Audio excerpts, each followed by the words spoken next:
Hey guys, what is up? Hope everybody has been having a great day.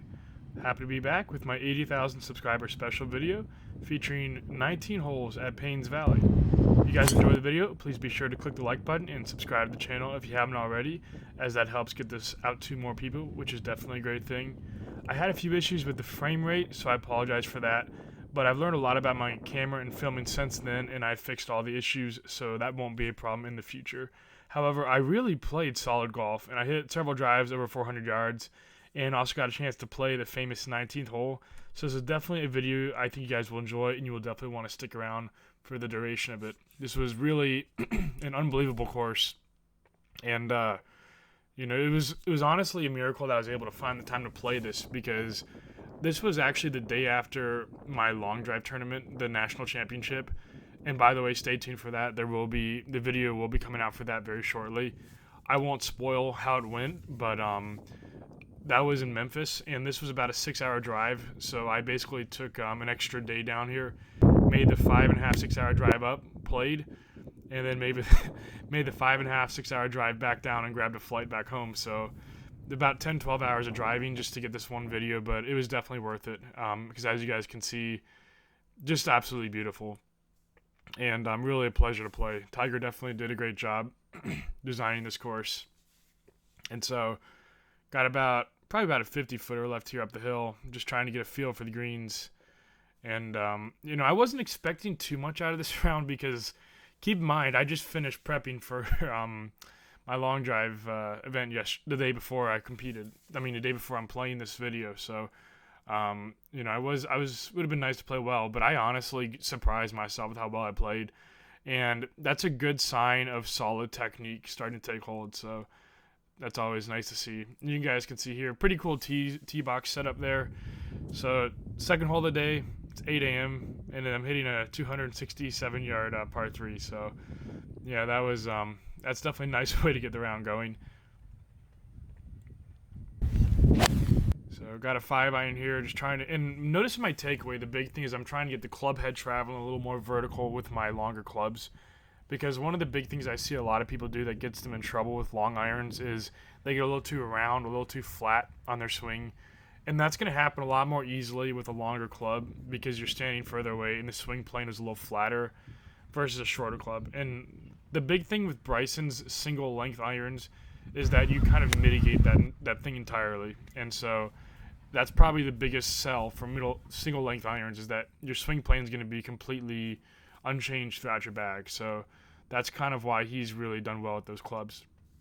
And so a pretty mediocre chip here, but I really didn't do myself many favors off the tee. So got about 20 feet left here to try to save par. A little on the weak side there, so not the best start there. 1 over after 2. But again, 265-yard par 3s, and it's kind of tough to start out with. And now in hole 3, par 4, only 331 yards here, and I had to take a little bit off of this one, because a full driver would have definitely been too much. So you'll see here, I'm pretty close to 100% there, but I took off a few miles an hour to kind of hold it off and keep it from going too far. Pulled it a bit left, but the wind, you can see the clouds moving left to right there, and the wind was left to right on this hole, so pulled the ball back a little bit. And I'm long left in a bit of a collection area, but pretty good position. And I got a 54-degree in hand here.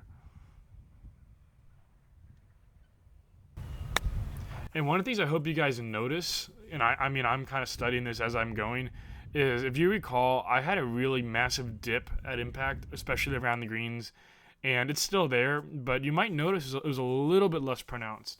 And that's one of the things that's kind of crazy to think about, is my power move that comes so natural to me in regular golf is very detrimental around the greens. And so the silver bullet for me and my coach Bernie Najar is, if we can remove that head movement around the green but keep it for the power swings, that would be very beneficial.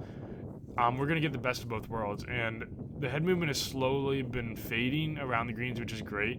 And that's definitely something I've been really trying to work on, because if we can keep my head steady and still, we're going to make it a lot easier to clip the ball the way we want to, and then from there we can start to work on kind of the kind of the touch aspect around the green, and that's going to be important. And so as we continue to work on that, I do think the dip should completely disappear within a couple months. It'll definitely take some time though, because to me it's just crazy watching these guys on tour, and really anybody honestly, when they make these shots around the green, their head doesn't move, and it's so unnatural to me because I've gotten so used to generating power by dropping and posting up against my foot at impact. And it's kind of funny to see how that works, because you're wanting, I know a lot of tour guys are trying to learn how to generate speed by dropping at impact, to drop their weight on their lead heel, and I'm trying to do the opposite, and it's quite a interesting juxtaposition. So that will be continuing to develop, and we'll see how that goes. But I have about 6 feet left here for birdie. A really, really well played hole here. I mean, that was pretty much textbook. And so we got that shot back there, hole 5, par 3, 179 yards here.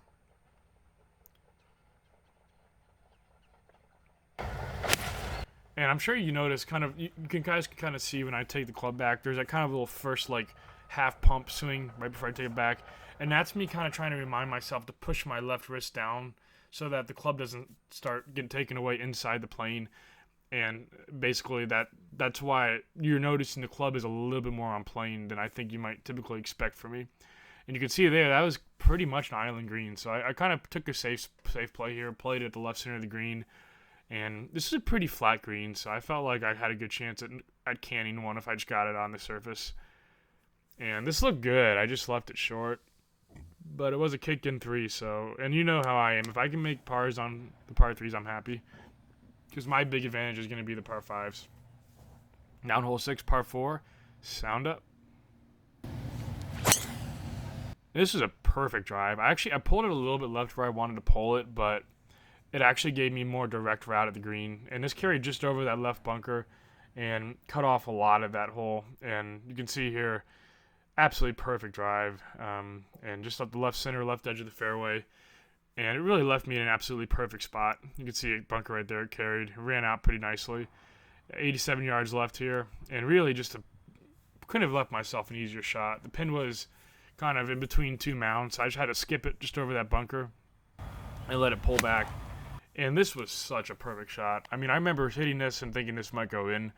And you'll see in this next frame here, but it hit just past the hole. You can see the pitch mark there. It bounced past the hole a little bit. And, I mean, that thing could have gone in pretty easily. And so that was a very easy birdie. So strung together 2 birdies in a row there, which is definitely nice. And now in hole 7, and all of a sudden we're in red numbers.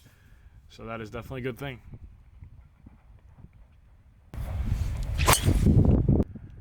And came under the top on this one. Over the top. Caught it a bit thin and flared it out to the right. And you'll see I'm definitely not in position A1 here. This is pretty funny. So, yeah. I had to stand on the edge of a rock and had some grass all around me. And I'm pretty much just choking down to the steel. My whole goal here was just to catch it flush. I wasn't really trying to hit it the exact distance. I did a great job of catching it square, and it looked good. It was about 5 yards short of where I wanted it to go. Another 5 yards, and that probably would have been a makeable birdie putt.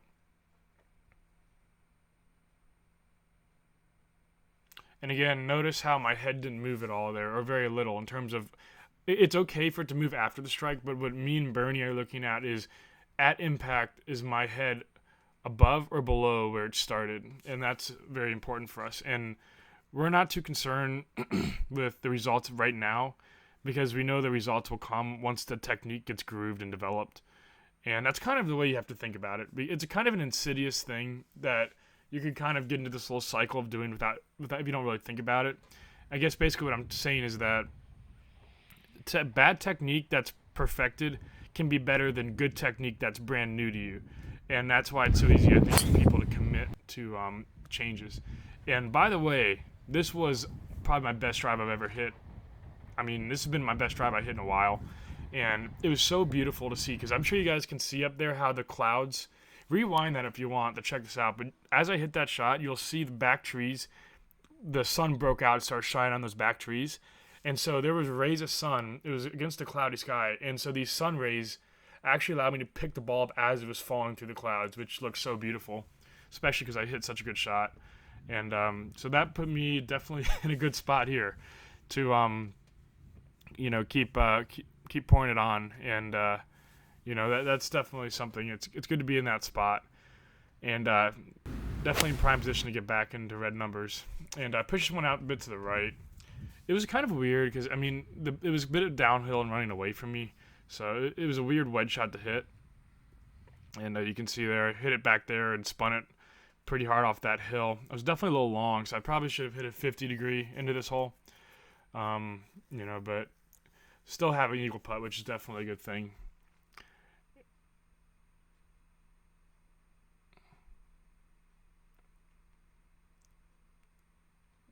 A nice little 2-putt there, so that is always nice when you can just kick a birdie putt in. So now on hole 9, 1 under for the day, 414-yard par 4. And again, it's kind of into the wind, so I'm just trying to keep it just right of those bunkers with the baby fade. That's pretty much exactly what I did. This was another really good tee shot. And I don't know, I just love playing Payne's Valley. I mean, this course fits me perfectly. It's a very wide course, and its defense is its length and the greens, I would say. So it's a 7,400-yard course, and it's not super high above sea level. So that, I think its main defense is its length and its undulations around the green. And that plays in really well to me because I can be pretty aggressive and attack the course, which is always something that you want to be in a position to do.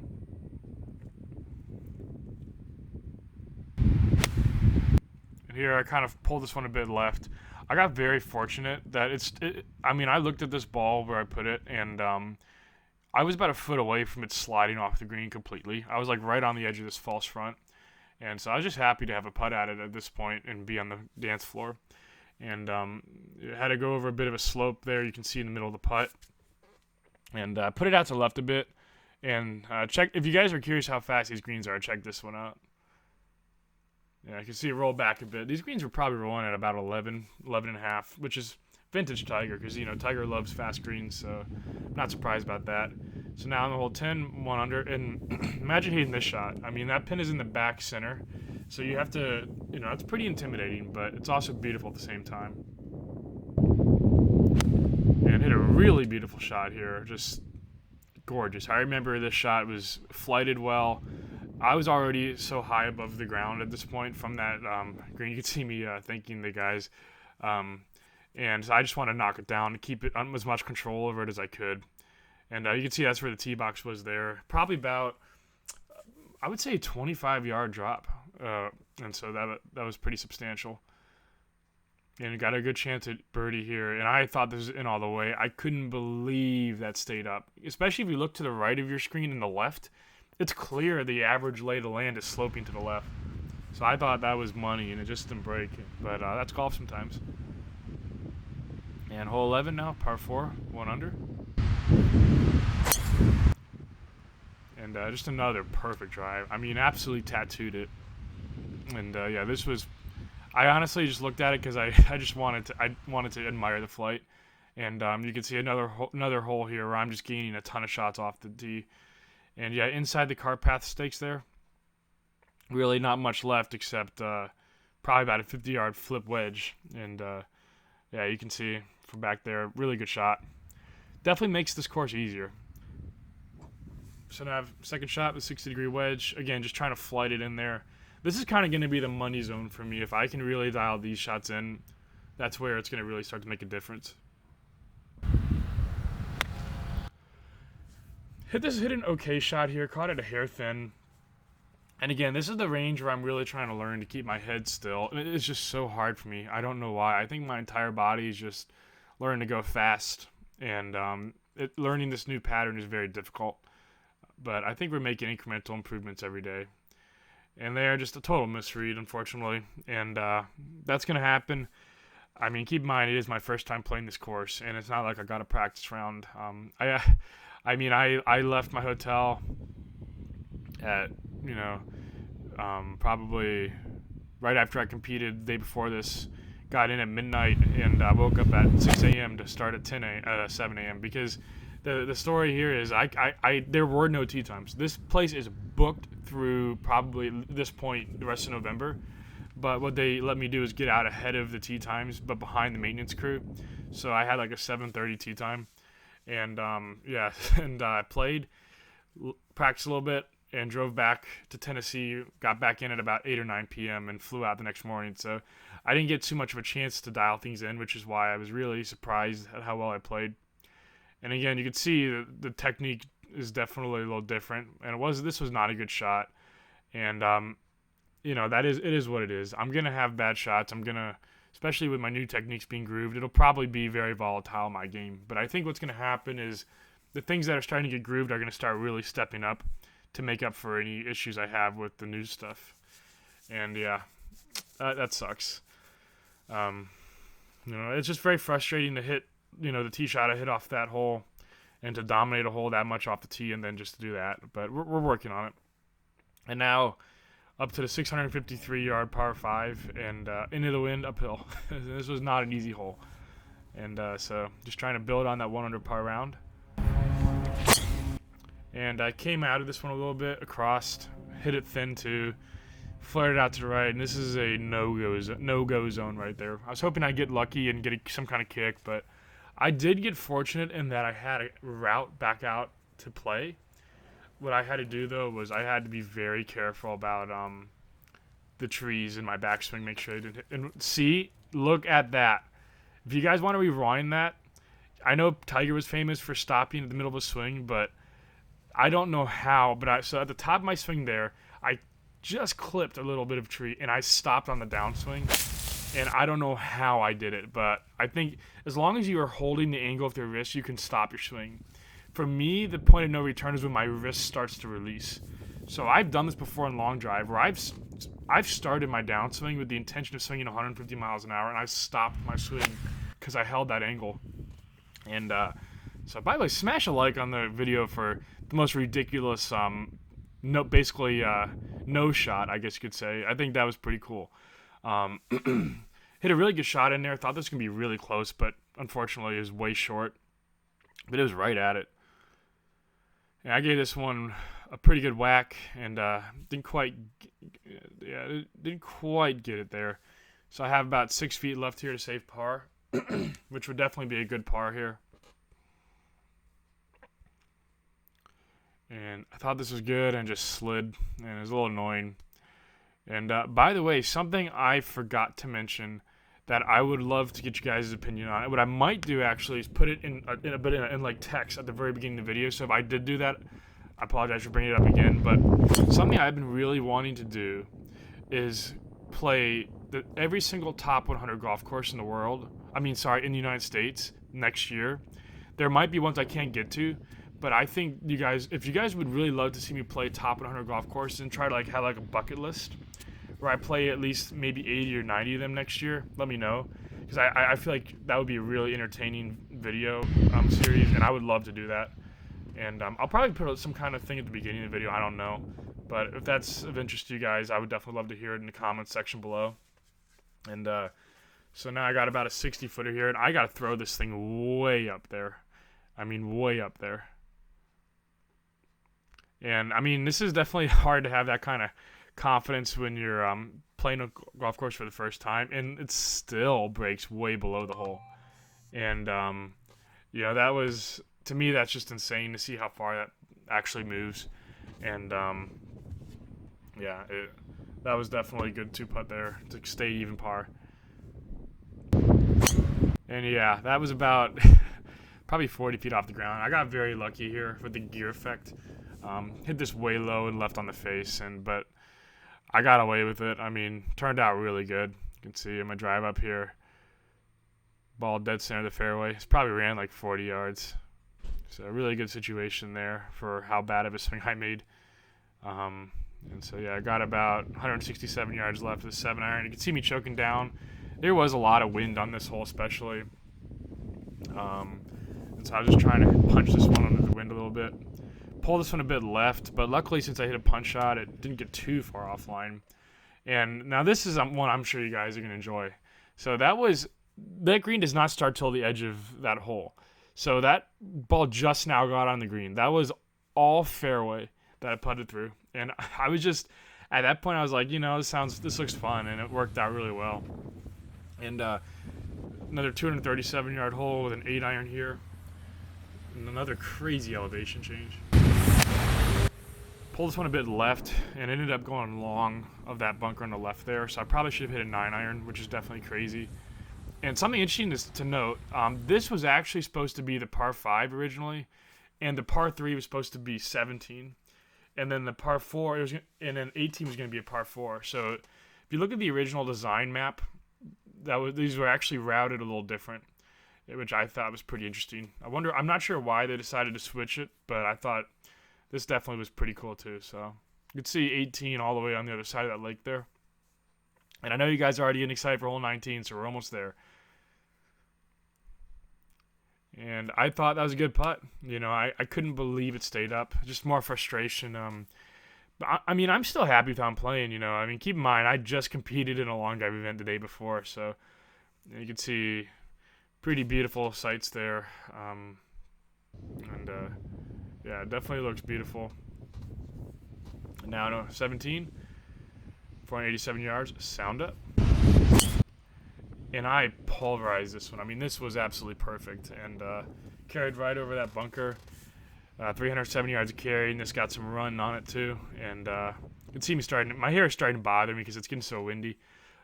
This one ran out, and I really put myself in a beautiful spot here. Anytime you're at a par 4 that's 450 plus yards, you're definitely happy to have a flip wedge in, which is exactly what I had. And so 105 yards left here, second shot, 54-degree wedge. Once again, just trying to settle in and make a good swing.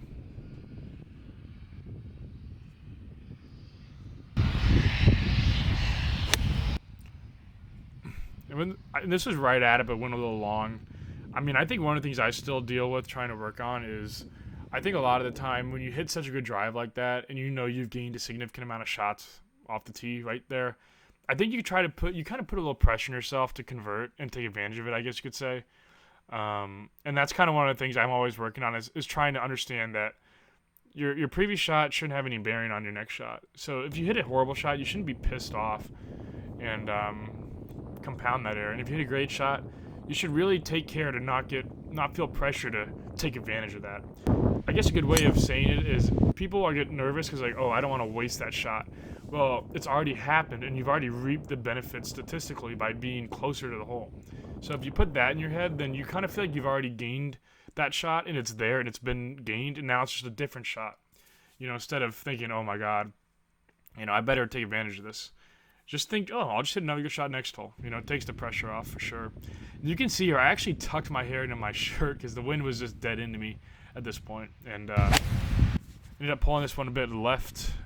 And it's definitely tough when I hit into a headwind because that's when I take the club back, the hair gets into my eyes. And there are pictures of me hitting shots, especially in long drive, where the hair is literally covering my eyes. And it's just kind of an instinctual thing to react to it, I guess. And this green slopes incredibly left to right from this angle.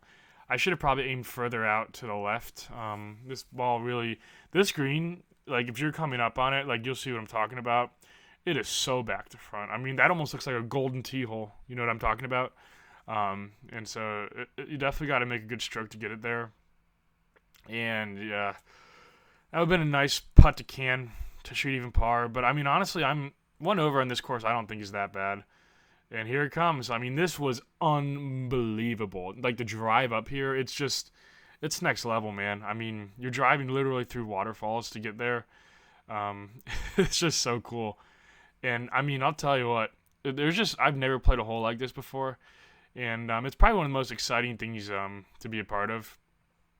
You can see as I'm driving here, just the sheer construction that went into this. I mean, I don't even know how much this cost, but it was definitely cost a pretty penny. And it really is a pretty unbelievable operation just to look around and see it.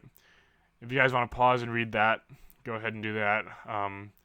Here's the hole there. It's just breathtaking, man. It's really unbelievable to get a chance to play this hole. And to think that someone like the Golden Bear, Jack Nicklaus, hit a shot into this hole, especially as recently as he did, it's really kind of a surreal feeling.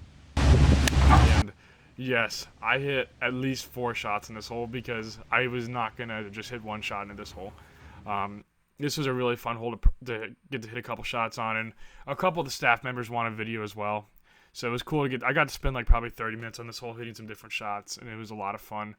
You can kind of see I mean, this was hard to drive while I was filming, especially to get all these angles, because it was pretty tight. I mean, these car paths were tight, especially around this hole.